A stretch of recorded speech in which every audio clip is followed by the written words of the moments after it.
Hello students, हम फिर उपस्थित हैं नई वीडियो के साथ।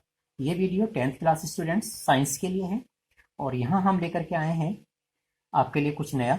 चैप्टर तो वही चल रहा था, आपको पता है चैप्टर तो वही चल रहा है। चैप्टर बड़ा है तो इसलिए तो अभी काफ़ी दिनों तक ये चैप्टर चलेगा ही। चैप्टर वही है, चैप्टर 1 प्रकाश का परावर्तन तथा अपवर्तन। और उसी में अब हम नए टॉपिक पर पहुंच रहे हैं और वो नया टॉपिक है रेखीय आवर्धन का। तो समझिए क्या कहता है क्वेश्चन। रेखीय आवर्धन से आप क्या समझते हैं, सूत्र सही समझाइए। हमें बात करनी है रेखीय आवर्धन की। रेखीय आवर्धन होता क्या है, उसका फार्मूला सही समझाना है। तो समझ लीजिएगा रेखीय आवर्धन क्या होता है किसी भी गोलीय दर्पण के लिए। तो गोलीय दर्पण द्वारा किसी गोलीय दर्पण द्वारा किसी वस्तु के बनने वाले प्रतिबिंब की लंबाई, किसी गोलीय दर्पण द्वारा अगर हम किसी वस्तु का प्रतिबिंब बनाते हैं तो बस उसी से वहीं से ले रखी इसकी परिभाषा।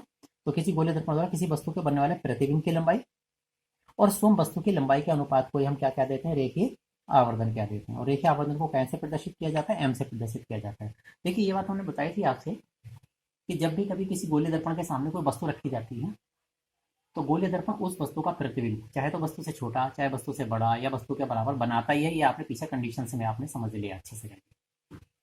ठीक है, तो यहाँ पे हम क्या बात कर रहे हैं, हमने कोई वस्तु रखी है, किसी लंबाई की हमने कोई वस्तु रखी है गोलीय दर्पण के सामने। ठीक है, तो गोलीय दर्पण उसका प्रतिबिंब बनाएगा, चाहे किसी भी लंबाई का बनाए। तो हमने वो लंबाई नाप ली जितनी लंबाई का प्रतिबिंब बना है। तो प्रतिबिंब की लंबाई जो आई है और जो वस्तु की लंबाई थी दोनों का अनुपात निकाल दीजिएगा। अनुपात मतलब रेशो कर दीजिएगा, प्रतिबिंब की लंबाई बटे वस्तु की लंबाई कर दीजिएगा।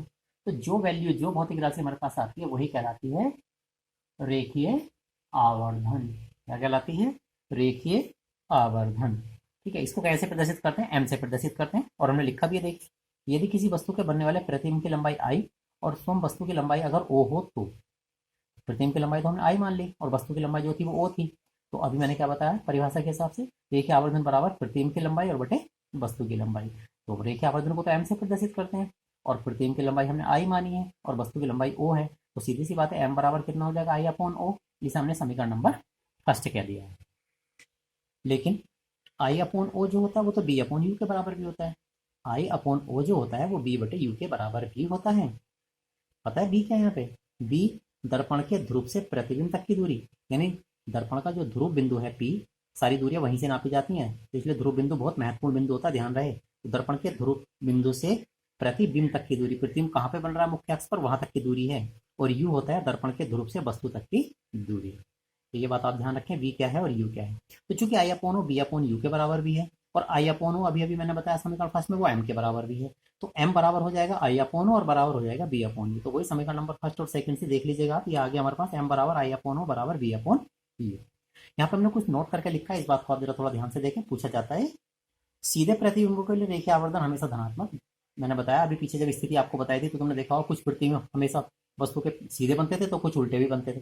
तो सीधे प्रतिबिंबों के लिए हमेशा आवर्धन का मान जो होता है वो धनात्मक होता है, जबकि उल्टे प्रतिबिंबों के लिए आवर्धन का मान जो होता है वो सदैव ऋणात्मक होता है। ये बात आप ध्यान रखेंगे। अब इसी क्रम में हम नेक्स्ट क्वेश्चन यानी क्वेश्चन नंबर 10 पर चल रहे हैं। क्वेश्चन नंबर 10 कहता है अवतल गोलीय दर्पण के उपयोग लिखने हैं। अवतल गोलीय दर्पण हमारे लिए कहाँ कहाँ उपयोगी है, कहाँ कहाँ इनका यूज किया जाता है, जरा देखें तो सही। तो इसमें लिखा है अवतल गोलीय दर्पण के उपयोग निम्नलिखित हैं। पहला उपयोग कहाँ है, बड़ी फोकस दूरी तथा बड़े द्वारक वाला। बड़ी फोकस दूरी बड़े द्वारक वाला मतलब जो बड़ा है अवतल दर्पण होता है, अवतल गोलीय दर्पण होता है बड़ा।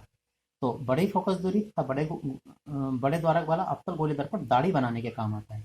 दाढ़ी तो जानते हो सेविंग करने के काम, दाढ़ी बनाने के काम आता है। और जब दाढ़ी बनाई जाती है तो मनुष्य क्या करता है, अपने चेहरे को दर्पण के ध्रुव और फोकस के बीच रखता है। और आपको पता है कि अवतल दर्पण के सामने जब कोई वस्तु ध्रुव और फोकस के बीच रखी होती है तो तुम्हें पता होगा उसका प्रतिबिंब जो बनता है वो आभासी बनता है और वस्तु से कई गुना बड़ा बनता है। तो इससे चेहरा उसका बड़ा करके दिखाई देता है। और चेहरा ही बड़ा नहीं दिखाई देगा बल्कि बाल भी जो बारीक बारीक वाले हैं वो बड़े बड़े करके दिखाई देंगे, जिससे उसको दाढ़ी बनाने में सुविधा होगी। बीच रखा जिससे उसके चेहरे का सीधा और बड़ा आभासी प्रतिबिंब दर्पण में दिखाई देने लगता है। तो ये सारी बातें जो है उनको सेविंग करने में यानी दाढ़ी बनाने में जो है सहायता प्रदान करती है। ओके, दूसरा उपयोग क्या है अवतल गोलीय दर्पण का, दूसरा उपयोग है डॉक्टर प्रकाश की किरणों को छोटे अवतल गोलीय दर्पण से परावर्तित करके आंख, नाक, दांत, गले इत्यादि में डालकर इन अंगों की भलीभांति जांच करते हैं। दरअसल होता क्या है, नाक में मान लो फोड़ा फुंसी हो जाए, कई तरीके की प्रॉब्लम्स हो जाए तो उसकी जांच करना थोड़ी मुश्किल होती है, क्योंकि नाक में, कान में और गले में अंदर दिखाई देना मुश्किल होता है ना, अंधेरा रहता है, बारीक बारीक जगह संकरी जगह होती है, नहीं दिखाई देता अंदर की फोड़ा है फुंसी है क्या है। तो इसलिए उसकी जांच करने के लिए क्या करते हैं डॉक्टर लोग, एक छोटा छोटा अवतल गोलीय दर्पण लेते हैं और उससे प्रकाश किरण को परावर्तित करके आंख, नाक, गले और दांत इत्यादि पर डालते हैं। तो वो प्रकाश सीधे एक बीम के रूप में अंदर जाता है और अंदर तक का जितना भी अंग है, जो भी अंग है, जहां तक भी हम देख रहे हैं वहां तक वो भली भांति दिखाई देने लगता है और उसकी सही तरीके से जांच कर पाते हैं। तो दूसरी जगह यहाँ पे प्रयोग में किया जाता है। और तीसरा जो इसका उपयोग है वो ये है, अवतल गोले दर्पण का उपयोग टेबल लैंपों के शेडो में भी किया जाता है। जो टेबल लैंप होते हैं, टेबल पर रखने वाले जो बल्ब नहीं लगे होते, जिसमें टेबल पर रखने वाले जो लैंप होते हैं, बल्ब लगे होते हैं इसमें, तो उसके जो अंदर शेडेड होती है व्हाइट कलर की, तो उस पर भी अवतल गोले दर्पण का उपयोग किया जाता है। दरअसल अवतल गोले दर्पण करता क्या है, सारे प्रकाश किरणों को एक जगह बांध देता है। तो उससे क्या होता है कि प्रकाश जो एक सीमित स्थान पर पहुंचता है। आप देखते होंगे जब टेबल लैंप में आप लोग पढ़ते होंगे तो प्रकाश केवल कितनी जगह जाता है, सिर्फ केवल आपकी कॉपी के पेपर पर जाता है, जहां पर आप पढ़ रहे हो, जहां पर आप लिख रहे हो, जहां पर आप देख रहे हो, वहां पे जाता है, सभी जगह नहीं फैलता है। समझ रहे बात को? तो ये काम किसका होता है, अवतल गोले दर्पण का होता है कि सारी प्रकाश किरणों को एक जगह जोड़ देता है, एक जगह मिला देता है, जिससे केवल प्रकाश कुछ सीमित स्थान पर ही, कुछ सीमित क्षेत्र पर ही जाकर के गिरता है। तो यहाँ अवतल गोले दर्पणों का उपयोग जो है टेबल लैंपों के शेडो में भी किया जाता है। तो इस वीडियो में तो केवल इतना ही था। अगले टॉपिक में या नेक्स्ट टॉपिक लेकर के हम फिर हाजिर होते हैं अपनी नेक्स्ट वीडियो में। धन्यवाद।